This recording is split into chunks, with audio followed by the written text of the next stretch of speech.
Bah écoute, comme d'habitude, hein, je marche un peu à ça, donc voilà, ça monte en pression depuis hier soir. Et puis ce matin, bah forcément, on est déjà dans sa course et on a tous les scénarios en tête. On a fait le déroulé de la course 18 fois dans sa tête. Donc voilà, un peu de tension, pas de stress, mais de la tension. Ouais. Écoute, ouais, depuis le début, on a vu que c'était toujours mieux de sortir en tête.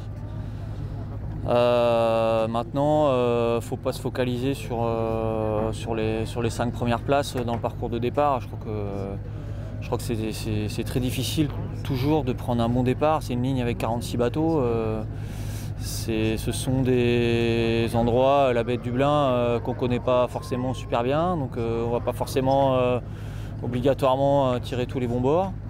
Ce qui est bien, c'est que le parcours, c'est pas qu'un bord de près, c'est un bord de près important, une bouée, un autre petit bord de près sur un bord. Enfin, il y a un peu de manœuvre, etc. Donc si tu prends un mauvais départ, tu peux quand même réussir à revenir peut-être dans la première moitié. Je pense que c'est important d'être dans la première moitié quand même, dans les 15, maximum 20 à sortir de la baie, quoi. Parce qu'après, on part quand même sur un bord de reaching.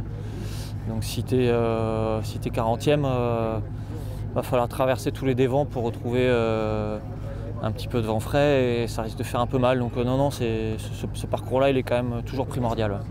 Bah, je pense que de toute façon, de toutes les solitaires du Figaro, la deuxième et troisième étape sont je pense, cruciales, importantes, décisives. Les conditions se sont un petit peu améliorées quand même par rapport à ce qu'on voyait il y a 1 ou 2 jours. On va avoir du vent, hein. Je lisais ici et là les copains qui racontaient que ça allait être peinard. Au reaching, qu'on allait pouvoir bouffer dans la banette. Je pense que c'est un petit peu voir la vie en rose. Je crois qu'on peut avoir des vents jusqu'à 20 nœuds, un peu plus. Les bords de reaching, il faut vraiment dessus les réglages. Va y avoir des toutes petites différences de trajectoire. Il va falloir être très fin dans les trajectoires, donc ça va demander quand même beaucoup de boulot. On va se retrouver après à faire du prêt en manche avec de la mer. Il va falloir barrer. Voilà, donc les 2 premiers tiers de parcours sont pas si simples et pas si reposants que ça. Après, par contre, effectivement, on a la sensation qu'il y a un petit peu plus de vent et qu'on a l'air d'arriver à passer la pointe de Bretagne correctement et qu'il y ait du vent portant correct aussi en Sud-Bretagne.